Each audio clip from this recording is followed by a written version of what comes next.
ફરી એક વખત કેન્દ્રીય બજેટ જાહેર થવા જઈ રહ્યું છે, રજૂ થવા જઈ રહ્યું છે, ત્યારે રાજકોટના એન્જિનિયરિંગ એસોસિએશનની બજેટ પાસે શું છે અપેક્ષા? રાજકોટ એન્જિનિયરિંગ એસોસિએશનના પ્રેસિડેન્ટ આપણી સાથે છે, પરેશભાઈ, તેમની પાસેથી જાણીએ.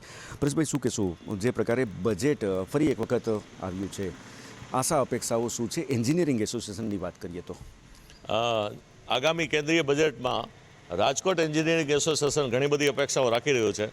રાજકોટમાં 40,000 એમએસએમઈ રજિસ્ટર્ડ યુનિટ છે, એટલે કે ઇન્ડસ્ટ્રીયલ હબ છે.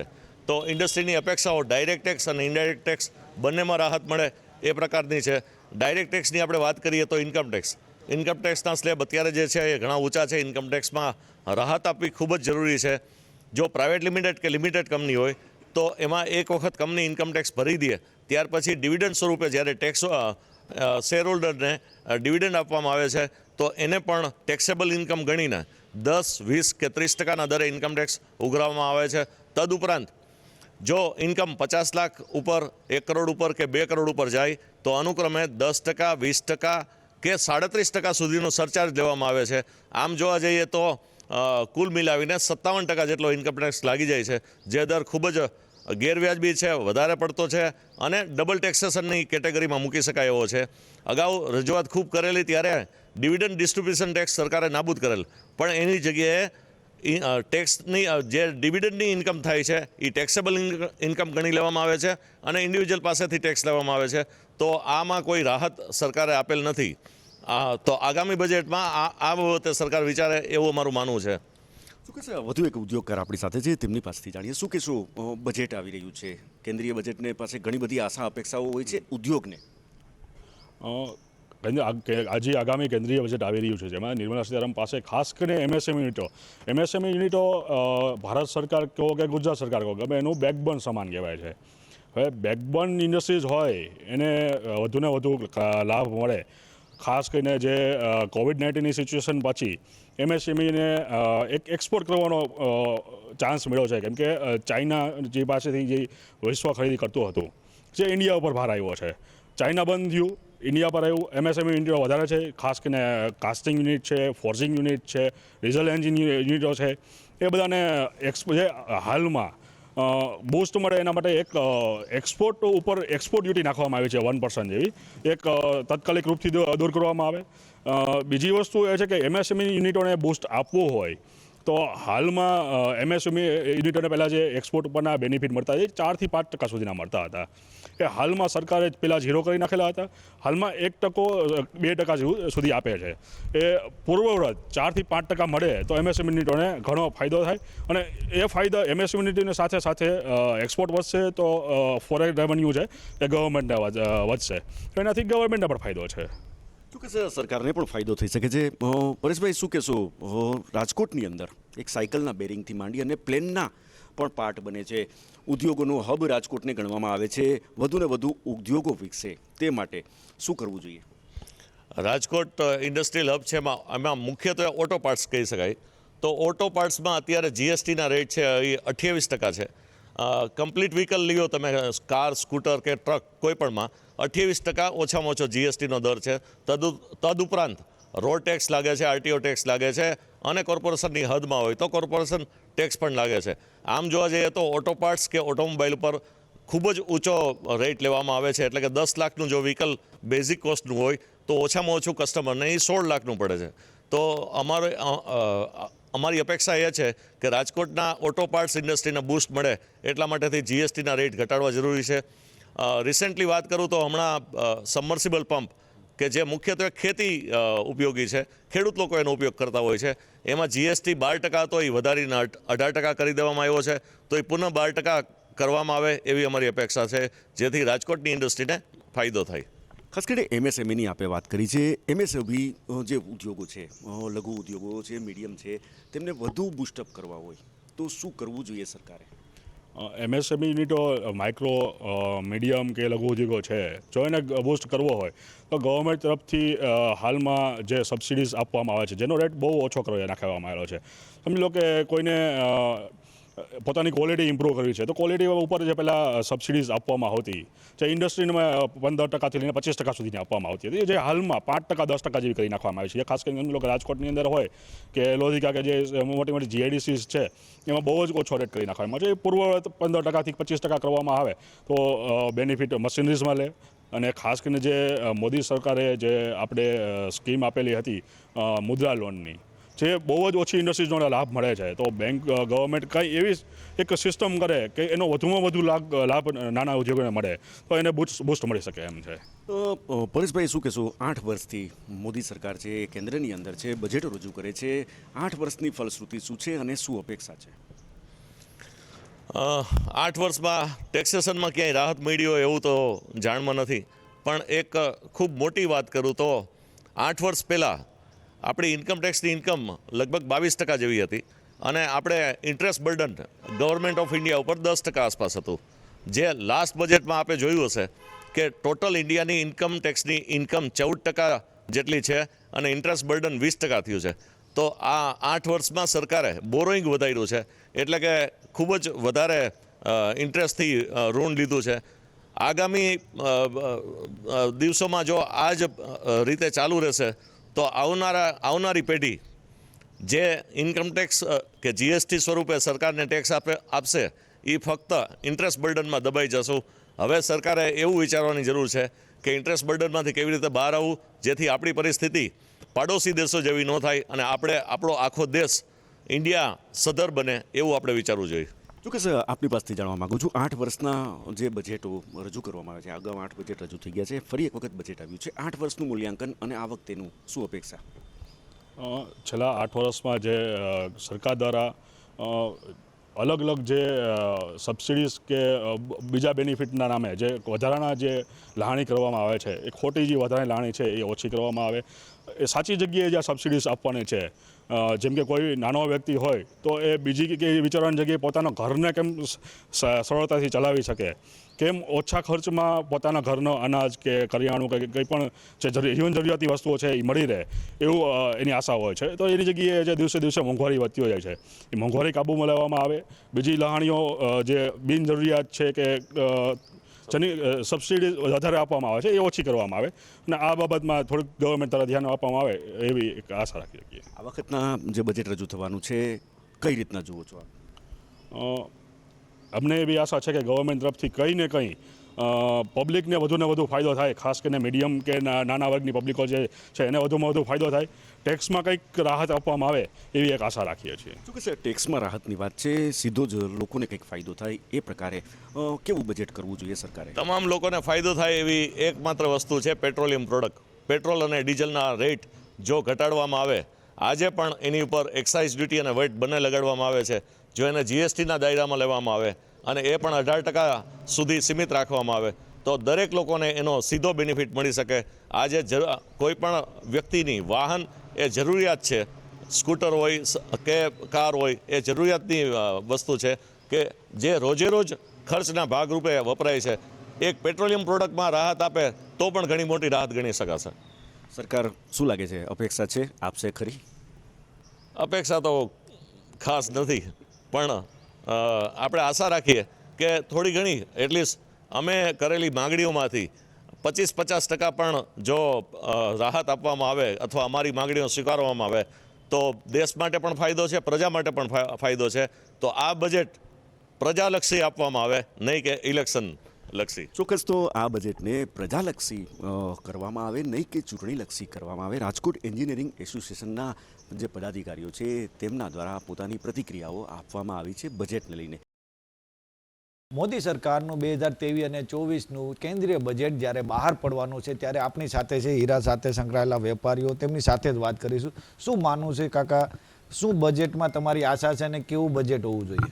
બજેટ તો સારું જ હોવું જોઈએ અને પ્રજાલક્ષી હોવું જોઈએ અને ઉદ્યોગલક્ષી હોવું જોઈએ. અમારી એક જ માંગ છે કે 2% જે લેવી છે અહીંયા ઓક્શન થાય રફનું એના માટે સરકાર નાબૂદ કરે એવી અમારી માંગણી છે અને અમે 2-4 વાર તો માંગણી કરેલી જ છે પણ હમણાં બી ફરીવાર કરી છે તો અમારા 2% લેવી દૂર કરે એવી અમારી ખાસ માંગણી છે. બીજી વાત કરવામાં આવે તો હીરામાં હંમેશા બજેટમાં ક્યારેય પણ ફાળવણી થઈ નથી. હીરા ઉદ્યોગના વેપારીઓ જે આશા રાખીને બેઠા હોય તેની સફળ આશા નથી થઈ. આ વખતે કેવી આશા બીજી? આ વખતે દરેક વખતે ભલે ન થયો પણ આ વખતે 100% જે કંઈ અમારી આશાઓ છે ડાયમંડની એ બધી સફળ થઈ છે એવી અમને પૂરેપૂરી ખાતરીની આશા છે. રાજીવ, આપ શું કહીશો? કઈ રીતે બજેટને જોઈ રહ્યા છો? કેવું બજેટ હોવું જોઈએ? કેવી આશા? ગયા વર્ષે જે બજેટ આવ્યું એમાં ડાયમંડ માટે ઘણા પગલાઓ લેવામાં આવ્યા છે. વેલ્યુ એડિશન જ્વેલરી ક્ષેત્રે અને બેન્કિંગ, ધિરાણ અને બીજા સર્વિસ સેક્ટર ઉપર ઘણા જ પગલાઓ ગઈ વખતે લીધા છે સરકારે. અને આ બજેટમાં અમારી આશા અપેક્ષાઓમાં ખાસ કરીને જે પ્રમુખ સાહેબે કીધું એ 2% લેવીવાળો પ્રશ્ન મુખ્ય છે. અને પ્રધાનમંત્રી સ્કિલ ડેવલપમેન્ટ યોજના છે એ અંતર્ગત વર્કર્સને શીખવા માટે મહિને 1500 રૂપિયા મળે છે. તો આ રકમ બમણી કરવામાં આવે, મહિને 3000 રકમ કરવામાં આવે તો નવા સ્કિલ ડેવલપમેન્ટ થકી નવા વર્કર્સ પેદા થાય. નવા વર્કર્સની અમારા ઇન્ડસ્ટ્રીમાં કાયમ અછત રહી છે અને ખાસ કરીને ગ્રામીણ ક્ષેત્રમાં મહિલાઓ કામ કરી રહી છે. તો મહિલાઓ માટે ખાસ પેકેજ જાહેર કરવામાં આવે જે મહિલાઓ દ્વારા સંચાલિત છે અને મહિલાઓ જે યુનિટ ચલાવે છે અને મહિલાઓ જ કામ કરે છે એવા યુનિટને સ્પેશિયલ દરજ્જો આપીને વિશેષ પેકેજ જાહેર કરવું જોઈએ. મહત્વની વાત છે કે ડાયમંડ ઇન્ડસ્ટ્રી એટલે સુરતનું ગઢ ગણાય છે, પરંતુ સુરતમાં જે રીતે ડાયમંડ ઇન્ડસ્ટ્રી ચાલી રહી છે, પરંતુ બજેટને લઈને આપ જોવા જઈએ તો મોટામાં મોટો એક ફાયદો હોય તો કયો ફાયદો બજેટમાં રજૂ થવો જોઈએ?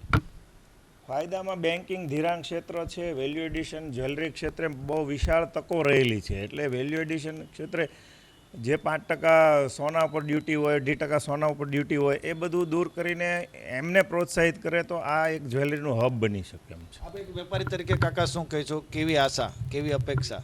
અમે તો જે પ્રમુખ સાહેબને દામજીભાઈએ કીધું છે એ પ્રમાણે થાય એવી અમારી આશા અને અપેક્ષાઓ છે બજેટમાં. આપણી સાથે અન્ય પણ વેપારી છે, તેમની સાથે જ વાત કરીશું. કાકા, શું માનવું છે? કેવા પ્રકારની આશા દેશના વડાપ્રધાનનું જ્યારે 2023 ને 24નું બજેટ બહાર પડવા જઈ રહ્યું છે, શું કહીશું? હું Jagdish Kut, vice president Surat diamond association. અમારી ઘણા ટાઈમથી એક જ માંગણી છે, જે રફ ડાયમંડનું ઓનલાઈન ઓક્શન થાય છે તેમાં જે વિદેશી કંપનીઓ એટલે કે જે ઇન્ડિયામાંય કંપની છે ને દુનિયાના દેશોમાંય કંપની છે એને 2% લેવી નથી લાગતી. બાકી ઇન્ડિયન કંપની ડાયરેક્ટ ઓક્શનમાં ભાગ લે તો એને અલગ 2% લેવીનો ભાર પડે છે. એટલે અમારી એક જ માંગણી છે કે આ 2% લેવી છે એ દૂર થાય. નાના મેન્યુફેક્ચરરો, ટ્રેડરો એને બધાને જ બેનિફિટ તો જ થાય ને તો જ આ કોમ્પિટિશનમાં ટેકી શકે. એટલે એક જ માંગણી છે કે આ લેવી દૂર થવી જોઈએ. ડાયમંડ એસોસિએશન તરફથી કોઈ રત્ન કલાકારોને ફંડ મળે કે બજેટમાં કોઈ ફાળવણી થાય એવી કોઈ પ્રકારની રજૂઆત થઈ છે કે નહીં? ના, રત્ન કલાકારો માટે એવું સ્પેશિયલ દરજ્જાની વાત નથી, કારણ કે જે વર્કર્સો માટે ગુજરાત સરકારની યોજના છે, કેન્દ્ર સરકારની, એમાં આપોઆપ રત્ન કલાકારો સમાવિષ્ટ હોય છે. દાખલા તરીકે આવાસ યોજના છે, પ્રધાનમંત્રી આવાસ યોજના, તો એની અંદર રત્ન કલાકારોને પુષ્કળ મકાનો મળી રહ્યા છે. એટલે આ બધા પ્રકારની જે યોજનાઓ છે, મા કાર્ડ હોય કે સ્વાસ્થ્યની યોજના હોય, એમાં આપોઆપ રત્ન કલાકારોને આવરી લેવામાં છે. એટલે સ્પેશિયલ એના માટે કોઈ અમારી માગણી નથી. બિલકુલથી વાત કરવામાં આવે તો જે રીતે ડાયમંડના વેપારીઓની આશા, જે અપેક્ષા છે, જે આવનાર જે બજેટ છે તેની રાહ જોઈને બેઠા છે, પરંતુ આશા અપેક્ષા પૂરી થશે કે નહીં તે તો બજેટ બાદ જ માલુમ પડશે. કેમેરામેન રાહુલ આહિરે સાથે મયુર મિસ્ત્રી, સુરત. ગણતરીના દિવસોમાં જ 2023 અને 24નું કેન્દ્રીય બજેટ બહાર પડવાનું છે, ત્યારે સુરતના ટેક્સટાઇલ વેપાર સાથે સંકળાયેલા આપણી સાથે છે કેટલાક વેપારીઓ, તેમની સાથે જ વાત કરીશું. શું માનવું છે, कैसे आप बजट को देख रहे हैं, कैसा होना चाहिए बजट? देखिए, बजट में हमेशा हमारी अपेक्षाएं रहती है जब भी बजट आता है. इस बार भी हमने वित्त मंत्री जी को हमारा लेटर भेजा, हमारी संस्था फोस्टा ने. 3 तरह की हमारी है डिमांड: इनकम टैक्स, जीएसटी और कपड़ा व्यापार हमारा कैसे बढ़े उससे रिलेटेड है. इनकम टैक्स में हम चाहते हैं 5 लाख तक की छूट रखी जाए. 5 लाख 1,000 होते हैं तो 2.5 लाख तक मिलती है, वैसा नहीं होना चाहिए. 5 लाख तक की कम्प्लीटली छूट और 10 लाख तक 10% होना चाहिए, वो हमने डिमांड रखी है. एटीसी की छूट जो 1,50,000 है उसको हम चाहते हैं 3 लाख की जाए, ताकि बचत की प्रवृत्ति बढ़े. इस बार कोरोना में देखा होगा लोगों के पास बचत थी तो काम आ गई. अब जीएसटी से रिलेटेड हमारी है कि 5% हमारी फैब्रिक पे जीएसटी है, हम इसमें सेटल हो गए हैं. लेकिन अभी भी एक नोटिफिकेशन निकला था 2021 नवंबर में, वो रद्द नहीं हुआ 12% वाला, उसको तत्काल रद्द किया जाए जिससे हमारे बर्डन नहीं रहे. कपड़ा व्यापार बढ़ाने के लिए हम क्या बोलते हैं 85,000 करोड़ का पिछले साल हमने कोरोना में कारोबार किया, 1 लाख करोड़ का कारोबार हम इस साल करेंगे। तो डोमेस्टिक कारोबार में इसकी एक लिमिट आ गई, तो बेरोजगारी कैसे मिटे, उस व्यापार को हम कैसे बढ़ाए, इसलिए एक्सपोर्ट पे डिपेंड होना पड़ेगा। तो गारमेंट हब बनता है, टेक्सटाइल यूनिवर्सिटी बनती है, हमारे बच्चे यहाँ पढ़े, रिसर्च डेवलपमेंट सेंटर होता है, कारीगर स्किल्ड होते हैं। तो इसके लिए गारमेंट हब बहुत ज़रूरी है, क्योंकि आने वाला युग गारमेंट का है। आप देख रहे हैं बांग्लादेश में हमारा फैब्रिक जाता है, लेकिन सेकंड लार्जेस्ट वर्ल्ड में गारमेंट एक्सपोर्टर है। आज इंडिया का तिरुपुर मंडी है, तमिलनाडु की एक छोटी सी मंडी है, लेकिन इंडिया में फर्स्ट आती है गारमेंट एक्सपोर्ट में। तो हम चाहते हैं अगर गारमेंट एक्सपोर्ट के लिए सरकार कुछ करती है, एक्सपोर्ट को बढ़ावा देने के लिए सरकार कुछ स्कीम लाती है, तो उसका बेनिफिट 100% सूरत को मिलेगा। क्या आपकी आशा अपेक्षा पूरी हो सकती है? लग रहा है इस बार के चुनावी आखिरी बजट है तो हमारी आशाएं पूरी होगी, और इस बार सरकार का फोकस मिडिल वर्ग पे है, तो ये आशाएं हैं हमारी, हमें लग रहा है कि इस बार पूर्ण होगी। बाकी बजट कैसा होना चाहिए आपकी दृष्टि से? देखिए, बजट तो अच्छा होना चाहिए, मिडिल वर्ग के लिए होना चाहिए। आज तक सरकार एग्रीकल्चर के लिए देखती है, सर्विस वालों के लिए देखती है, लेकिन कभी भी मिडिल क्लास को इतना ध्यान नहीं दिया है। तो इस बार सरकार का बजट पे विशेषकर मिडिल क्लास पे रहेगा। मिडिल क्लास की ऐसी पोजीशन में सूरत कपड़ा बाजार की बात करूँ, 75,000 कपड़ा व्यापारी है, 35 से 40,000 कपड़ा व्यापारी ऐसे है वो नाम के व्यापारी है, लेकिन उनका पेट भरा ही होता है, उतना ही वो कमा पाते हैं। तो मिडिल वर्ग पे सरकार का खास फोकस रहेगा, ये हमें उम्मीद है। આપણી સાથે અન્ય પણ વેપારી છે. આપ કઈ રીતે જોઈ રહ્યા છો દેશના વડાપ્રધાનનું જ્યારે બજેટ આવી રહ્યું છે, કેન્દ્રીય બજેટ છે, કઈ રીતે આશા અપેક્ષા? ઓકે, જ્યારે બજેટ આવે ને ત્યારે અમારે ધંધાવાળાને ખૂબ જ આશા અને અપેક્ષા હોય છે. જેમ કે ફર્સ્ટ હું તમને કહું તો 5 લાખ જ્યારે ઇન્કમ હોય તો એમાં કોઈ બી પ્રકારનો કર નહીં લાગવો જોઈએ અને એ કર મુક્ત કમ્પ્લીટલી હોવો જોઈએ, જેથી કરી અને અમારા મિડલ ક્લાસ વર્ગમાં જે વેપારીઓ છે એ લોકોને પાવર મળે અને એ લોકો વ્યવસ્થિત વર્ક કરી શકે. સેકન્ડ એ કહી શકું કે ભાઈ સુરત એક એવું હબ છે અત્યારે એશિયામાં કે સાડીમાં કાફી મોટું પૂરું પાડે છે જ્યારે પ્રોડક્શન. તો મારું એ કહેવાનું કે હવે ગારમેન્ટને બી આટલો ને આટલો એમને મોટે પાયે એમને જ્યારે ચાન્સ મળે તો ગારમેન્ટનું બી એક મોટું હબ બની શકે. અને થર્ડ એ કે અહીંયા એ ક્વોલિફિકેશનવાળા અમારે જ્યારે વર્કરોને જ્યારે એવી સ્કિલ ડેવલપ કરવા માટે યુનિવર્સિટીની સ્થાપના થાય અને અમારે જે અહીંયા જે એક ટેક્સટાઇલને યુનિવર્સિટી તરીકે મોટે પાયે સ્થાપના થાય ને તો અહીંયા સ્કિલ ડેવલપ થાય. સેકન્ડ કે અત્યારે જે બેરોજગાર અત્યારે મહિલાઓ જે ઘણી થયેલી હતી ગયા વર્ષમાં અમારે, તો એ લોકોને બી કંઈક સ્કિલ ડેવલપ થાય અને જે 4 થી 5 લાખ મહિલાઓને બી રોજગારી માટે સારામાં સારી રોજગારી મળે એ માટે બી એક બજેટમાં કંઈક ને કંઈક ધારાધોરણ આવે. તો એના માટે અમે કમ્પ્લીટલી આશા રાખીએ છીએ અને અપેક્ષા રાખીએ છીએ સરકાર પાસે. અને જીએસટીનો જે 5%નો જે દર છે એ 5% કમ્પ્લીટલી યથાવત રહે, નહીં કે એમાં કોઈ વધારા માટેની ક્યારેય બી પ્રકારની કોઈ બી પ્રકારની ગવર્મેન્ટ તરફથી કોઈ બી પ્રકારની ચર્ચા ના થાય અને એ પ્રકારનો કોઈ બી વ્યવહાર ના થાય. તો અમારા એ આશા અને અપેક્ષા છે, તો અમારા ધંધાને ઘણું એવું પુશઅપ મળશે અને અમને આશા છે કે આ વસ્તુ થાય અમારા માટે. વેપારી તરીકે આપ જોવા જઈએ તો કેવા પ્રકારનું ઓલ ઓવર બજેટ હોવું જોઈએ? ઓકે, તો એક વેપારીની દ્રષ્ટિએ જોઉં ને તો ટેક્સટાઇલ આજે ઘણા લોકોને રોજગારી પૂરી પાડે છે. જેમ કે નાના માણસો હોય તો એમને રેસિડેન્ટ માટે એક ગવર્મેન્ટની કોઈક એવી યોજના આવે તો અહીંયા કાયમિક માટે જે આઉટમાંથી જે આઉટ સ્ટેટમાંથી જે લોકો આવે છે તો એમનું રેસિડેન્ટ માટે ગવર્મેન્ટ કંઈક વિચારે. સેકન્ડ, અમારે જેમ મિડલ ક્લાસ વેપારીઓ હોય છે અત્યાર સુધી ગવર્મેન્ટ એવું છે કે ખેતીને પ્રોત્સાહન વધુ પડતું આપે છે, ક્યારેક ગવર્મેન્ટ સર્વન્ટ અથવા નોકરિયાત લોકોને વધુ પ્રોત્સાહન આપે છે. તો અમને એવી આશા છે કે અમે વેપારી લોકો ટેક્સ, ઇન્કમ ટેક્સ, જીએસટી બધા પ્રકારના વેરા કમ્પ્લીટલી ભરીએ છીએ અને પૂરેપૂરા વર્ક ભરીએ છીએ. તો અમને એક આશા અને અપેક્ષા એવી છે કે અમને બી અમે 60 વર્ષ પછી અમારી બી એક નિવૃત્તિ કાળ હોય ત્યારે અમને કંઈક ને કંઈક સરકાર તરફથી એવી પેન્શન યોજના અથવા તો એવી કોઈ રિલેટેડ યોજના અમારા માટે કોઈ બહાર પાડે તો અમને બી એક ટાઈમ એવું થાય કે અમે જે વેપારીઓને જીએસટી, ઇન્કમ ટેક્સ ને જે બી કર ભર્યા છે ને તો અમને भी एक टाइम एवो लाभ મળે. अपने साथ अन्य पण व्यापारी है, आप कैसे देखना चाहते हैं बजट के बारे में, क्या कहेंगे, क्या आशा है, क्या अपेक्षा है? बिल्कुल, बजट के लिए व्यापारियों की हमेशा रहती है और अभी इस साल का बजट जो है बहुत महत्वपूर्ण बजट रहेगा. एक तो आज मोदी जी सरकार का जो है आने वाला है, ये लास्ट बजट है, उसके बाद इलेक्शन आने वाला है. दूसरा, इंटरनेशनल जो है मंदी के दौर में पूरी इंडिया है, तो उसको देखते हुए भी अभी भारत जो है इसमें बचा हुआ है. आज पड़ोसी देशों की हालत हम देख रहे हैं, पाकिस्तान की या श्रीलंका की, जिस हिसाब से हम स्थिति देखें उसको देखते हुए बहुत अहम बजट माना जाता है। सरकार को अपनी पॉलिसी इस टाइप की बनानी चाहिए कि अब जो है बजट में खास करके क्या लेबर को तो सरकार उपलब्ध कराती है, आज 81 करोड़ लोगों को जो है मुफ्त में अनाज देती है। बड़े इंडस्ट्रियल भी अपने शेयर बाजार के हिसाब से आगे बढ़ जाते हैं। जो छोटा व्यापारी अपने रोजगार भी दे रहा है और खुद का घर बच्चों का पेट भी भर रहा है, तो उसके ऊपर विशेष फोकस करना चाहिए। ऐसा नहीं हो कि भाई ये जो मिडिल क्लास के ऊपर सरकार ध्यान नहीं देगी, जो तो उसको वो अपने अपने धतातल में ऐसा नहीं चला जाए, तो उसको देखते हुए सरकार बड़ी ठोस नीति के हिसाब से ये बजट पेश करेगी, मैं मानता हूँ। વાત કરવામાં આવે તો એશિયાની સૌથી મોટી ટેક્સટાઇલ માર્કેટ એટલે સુરત કાપડ માર્કેટ કહેવાય છે, પરંતુ જે રીતે બજેટ આવવાનું છે ત્યારે વેપારીઓની અનેક આશા અપેક્ષાઓ છે, પરંતુ આ આશા અપેક્ષાઓ પૂર્ણ થશે કે નહીં તે તો બજેટ બાદ જ માલુમ પડશે. કેમેરામેન રાહુલ આયરે સાથે મયુર મિસ્ત્રી, સુરત.